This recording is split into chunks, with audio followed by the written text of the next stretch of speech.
3일 동안 수고 많으셨죠. 2013년 9월이었습니다. 텍사스주에 있는 포트 워스라는 시리가 있었는데 거기에서 아주 이상한 일이 벌어졌습니다. 그 제스틴 조셉이라는 한 청년이 맥다널 식당에 총을 가지고 들어갔습니다. 그때 마침 거기 안에 점원과 커스터머 손님들이죠. 전체 한 15명이 그 맥다널 안에 이렇게 들어와 있었는데 그 청년이 총으로 위협을 하면서 금품을 요구합니다. 그게 응하지 않으니까 위협을 주기 위해서 방아쇠를 당겼습니다. 근데 이상하게도 방아쇠를 당겼는데 총알이 나가지가 않은 거였어요. 그래서 이제 CCTV를 찍었던 것을 보니까 이 청년이 방아쇠가 당기면 총알이 나가야 되잖아요. 이상하다 생각가지고 그 청년이 밖으로 나간 거예요. 맥다널 밖에 나가서 장공을 향해서 총을 당기니까 발사가 되는 거예요. 다시 들어왔습니다. 맥다널 매장에 들어와서 총으로 위협하면서 방아쇠를 당겼는데 또 발사가 안 되는 거예요.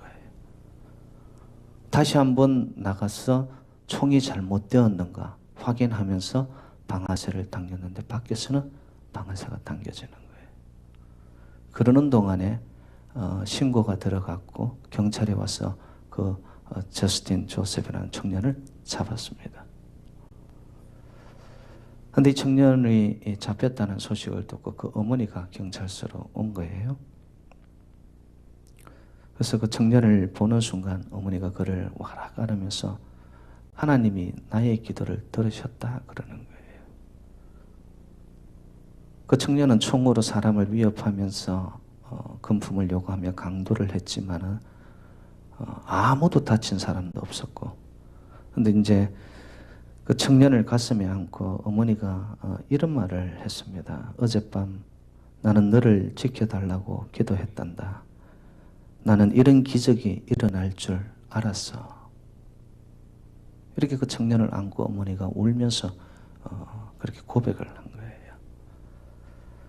여러분, 이 사실을 어떻게 받아들이십니까?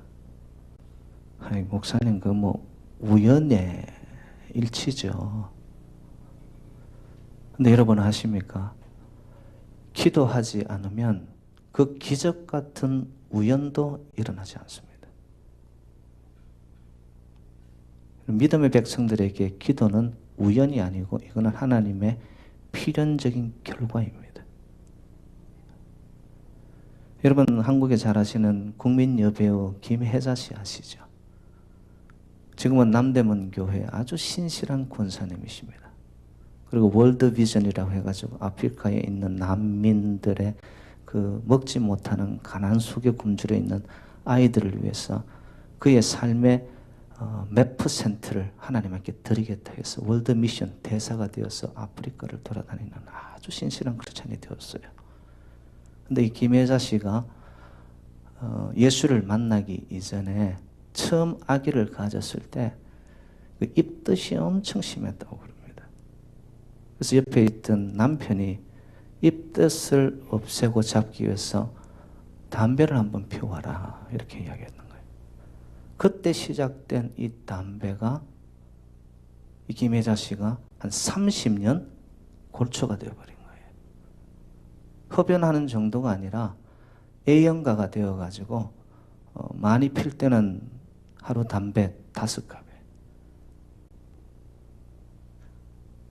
담배 5갑이면 몇 가치죠? 저는 잘 모르겠는데 어떻게 아세요, 권사님? 그걸 어떻게 아세요, 그래?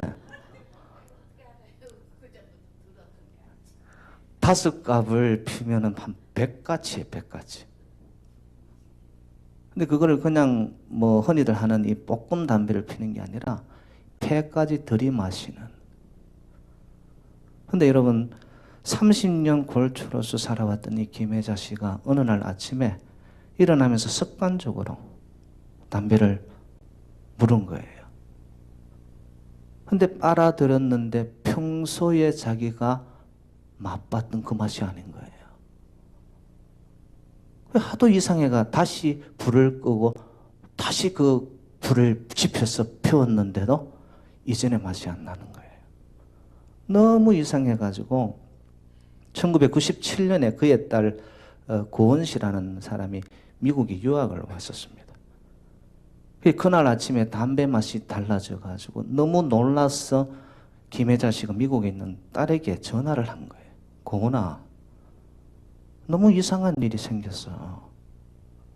엄마가 담배를 피우는데 담배 맛이 안 난단다. 그때 미국의 국제통화에 전화성으로 들려왔던 어머니의 그 소식을 듣고서 이 딸이 펑펑 울기 시작하는 거예요.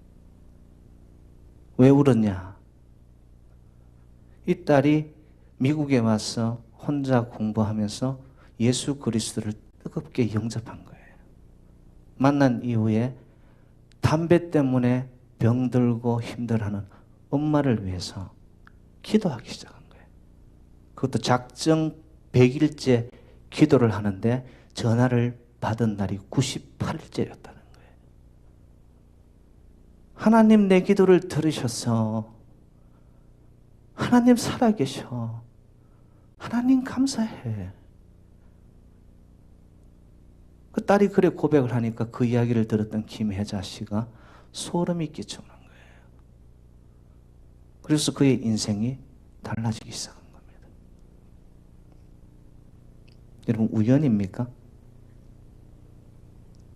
여러분 잘 들으시기 바랍니다. 기도하지 않으면요, 하나님의 일은, 하나님의 역사는 일어나지 않습니다. 기도하면, 기도해야지만 일어나는 하나님의 역사가 반드시 있습니다. 저는 여러분의 삶에, 저의 삶에도 이런 하나님의 세계가 좀 체험되어지고 경험되어지고, 하나님이 내 기도를 들으신다는 것에 대한 변함없고 조금의 추호의 의심도 없는 그 살아계신 나의 하나님. 하나님은요, 저와 여러분들을 향한, 또는 여러분의 자녀들을 향한, 이 교회를 향한 하나님만의 계획과 하나님의 뜻이 있습니다. 믿으십니까? 그런데 그 계획을 이루어 나가시는데 하나님 마음대로 하실 수 있는데, 하나님은 사람의 기도를 필요로 하세요. 그래서 기도의 성자라고 했던 그 E.M. 바운즈가 이런 말을 합니다. 하나님의 일이 이루어지기 위해 하나님은 사람의 기도를 듣고 쓰신다.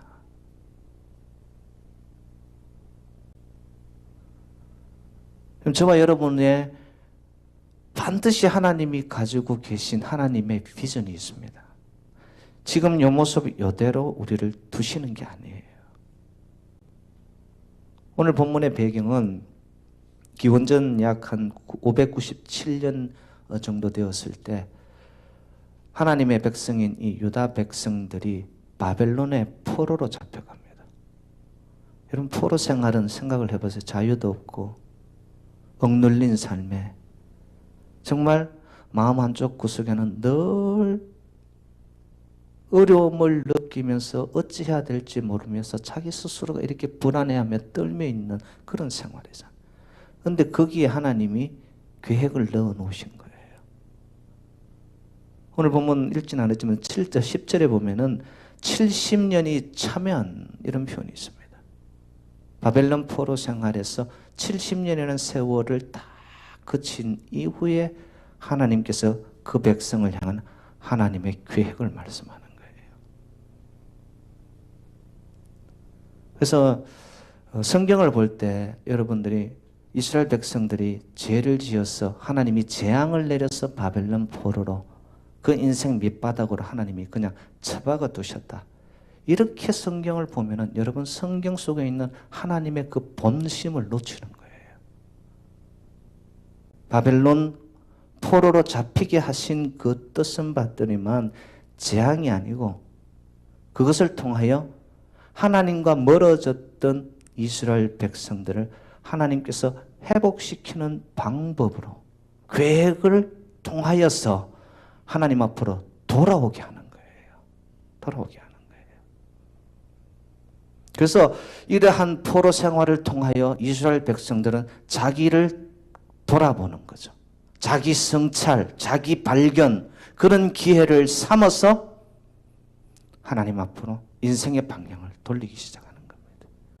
불순종의 삶에서 순종의 삶으로, 내 주장과 내 고집이 우선이 되었던 삶에서 하나님의 뜻을 이루는 삶으로.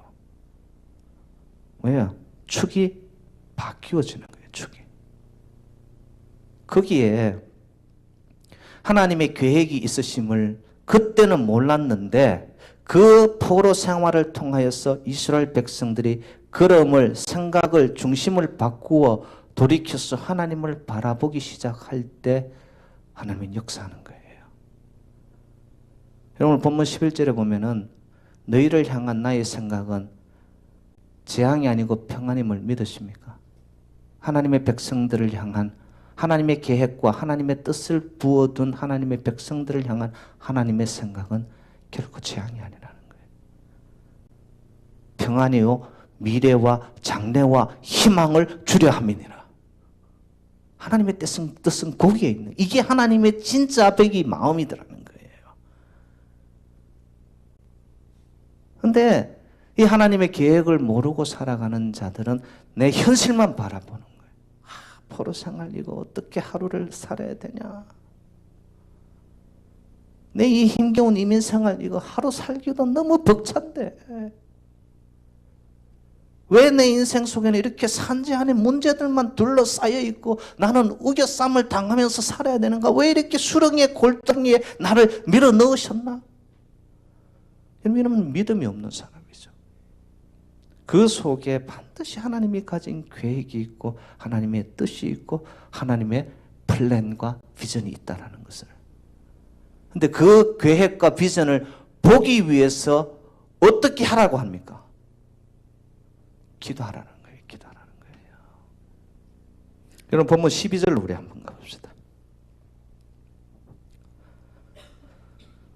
12절 다 같이 시작.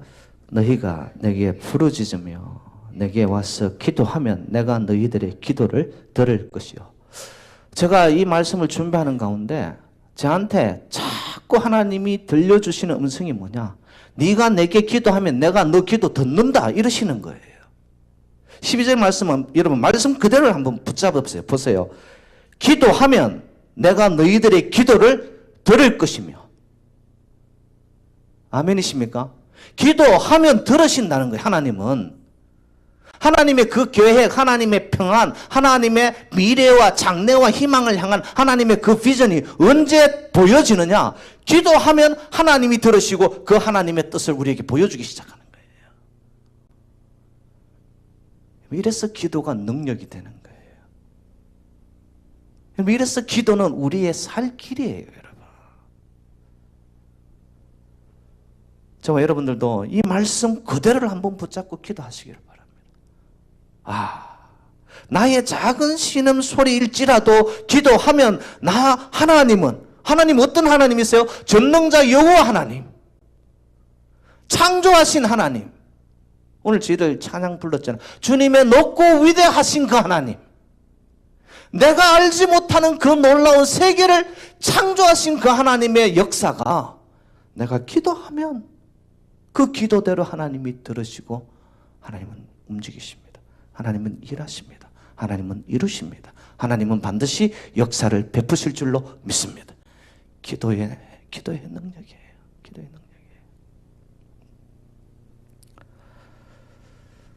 능력이에요. 여러분 사람들과도 이렇게 대화를 해보면요, 밝은 대화가 있고 어두운 대화가 있어요. 내가 한참 이야기하는데 상대는 딴청 피우고 있어요. 내가 이야기할 때는 안 듣고 자기 이야기할 때는 자기 자랑만 막 해요. 여러분 이런 대화가 오래되면은 영이 어두워지기 시작합니다. 사람들은요 전부 다가 위로받고 존중받기를 원해요. 근데 대화를 한다고 해놓고 일방적이 되어 보세요. 이상하게 마음이 무거워지고 어두워지고 그 사람하고 관계는 멀어지기 시작합니다. 여러분, 대화라는 것은 뭐죠? 상대를 듣는 거잖아요. 근데 대부분의 사람들의 대화가 어두운 것은 뭐 자기 자랑 늘어놓기 바쁩니다. 말만 하고 입만 열면 자기 자랑이에요.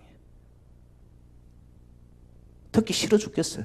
그런데도 말은 못해. 들어야 돼. 그러니까 뭐야? 딴청을 피우는 거예요. 안 들려요. 그리고 자기의 요구만 해요. 일방적인 거죠. 이러면 이거는 다이얼로그라고 할 수가 없는 거예요, 여러분. 그런데 밝고 좋은 대화는 뭐냐? 상대가 이야기할 때 내가 마음을 열어 귀를 열어 경청하는 거예요. 그렇지. 가끔씩 듣다가 추임새도 넣으면서 맞아. 여러분, 마음이 열려지는 대화를 하고 나면은 이상하게 힘이 생깁니다. 인격적인 만남이 이루어진 것 같아요. 저는 12절을 보면서 하나님은 저와 여러분들을 어떻게 대하신다. 우리가 기도는 대화잖아요, 여러분. 하나님 앞에 대화하러 나와서 우리의 삶을 하나님을 우러러 쭉 기도 가운데 나의 삶을 이야기하는데 하나님은 들으시는 거예요. 아유, 네가 그랬구나. 그렇게 힘들었느냐. 내가 네 편에 있단다. 오늘 저녁도 우리가 기도하는 가운데 하나님의 인격적인 만남이 영과 영으로 이루어지는 복된 저녁이 되기를 주님의 이름으로 축복합니다. 하나님, 내 기도를 들으시는구나. 하나님이 경청하시는구나. 하나님은 나를 존중해 주시는구나. 그러면 우리가 어떻게 기도할 거냐는 겁니다. 오늘 보면 13절에 기도의 방법이 나타납니다. 13절로 또 가보겠습니다. 13절 시작. 너희가 온 마음으로 나를 구하면 나를 찾을 것이요 나를 만나리라. 어떻게 기도하라고요? 온 마음으로. 영어 성경에 봤더니만 with all my heart. 저는 이 표현을 이렇게 바꾸고 싶습니다. 오직 기도만 해라는 거예요. 여러분, 우리가 기도할 때 보면 하나님 앞에 기도한다면서도 내가 생각이 돌아가요. 그리고 기도 가운데서도 멀뚱멀뚱 아무 생각 없이 살아가는 기도하는 자들도 있어요. 여기서 온 마음으로 기도하라는 것은 나라는 초점은 없어지고, 달리 표현하면 내 마음의 끝들은 비워지고 하나님이 보이기 시작해야 되는 거예요. 우리 기도의 대상은 하나님이시거든요. 기도한다고 해놓고 내 것만 다 내려놓고 가면은 뭐예요? 여러분, 이 기도는 상호적인 것이 되어야 된단 말이에요. 근데 우리는 너무나 기도를 한다면서 내 것을 다 쏟아놓고 가는 거예요. 여러분, 이게 아니라 기도 가운데 먼저 나를 비우고 기도를 들으시는 그 하나님은 어떠실까? 초점이 거기 가 있는 거예요, 여러분.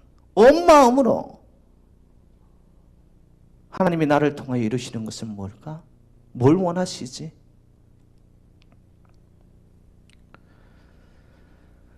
그래서 여러분, 저희들이 기도할 때 통성 기도를 하는 이유가 뭐냐? 사람들은 말을 하는 동안에는 다른 잡다한 생각을 하지 않습니다. 집중할 수 있는 거예요. 그래서 우리가 통성으로 기도하는 거예요. 오늘 저녁에도 우리가 기도할 때 정말 집중과 초점 어린 여호와 하나님 앞에 드려지는 온 마음을 다한 기도. 그렇게 점점 나는 작아지고 하나님이 나에게로 내려오시고 나를 채우시는 기도. 여러분, 그러면은 하나님이 내 안에 들어오기 시작하고 생명이 내 안에 들어오기 시작하는. 여러분, 우리의 기도는 벌써 응답받은 거예요. 온 마음으로. 그래서 기도하는데 여기 여러분 함께 우리가 기도하는 시간에 여러분 구경꾼이 있으면 안 돼요. 나와 하나님과의 세상과 나는 강고도 없고 오직 구속한 주만 보여지는 그 관계, 오직 기도, 오직 마음을 다한 기도. 기도하면 하나님 반드시 들으시고, 그리고 온 마음을 다해 기도하고, 그러면 그렇게 한 기도의 결과가 뭘까요? 오늘 본문 14절입니다. 14절에 보면 이런 표현이 있습니다. 포로된 중에서 다시 돌아오게 하고. 회복이죠, 여러분. 하나님의 뜻이, 하나님의 계획이 이루어지는 역사를 말하는 거예요. 그리고 또 이런 표현이 있습니다. 그곳으로 돌아오게 하리고. 그곳으로 돌아오게 하리라. 우리의 아픔을, 우리의 건강을, 우리의 문제를, 우리의 삶의 어려움을 다 잃어버렸던 그 원래의 자리로 하나님이 되돌려 놓으시는 거예요. 여러분, 인생이 지금 바벨론 포로처럼 멀리 떨어져 나가 있는 것 같고 인생이 밑바닥인 것 같습니까? 믿으십시오. 기도하면 하나님 들으시고 온 마음 다한 기도에 하나님이 회복시키시는데, 여상하게 이전의 자리로, 이전에 내가 누렸던 그 평강의 자리로, 여러분, 그것이 건강이든 물질이든 관계이든 자녀의 문제이든 어떤 삶의 고통이 밑바닥일지라도 다시 돌아오게 하리라. 다시 채워주리라. 다시 회복시키리라. 여러분, 그런 은혜가 오늘 저녁에도 충만히 임하는 우리의 기도, 우리의 예배가 되시기를 주님의 이름으로 축복합니다.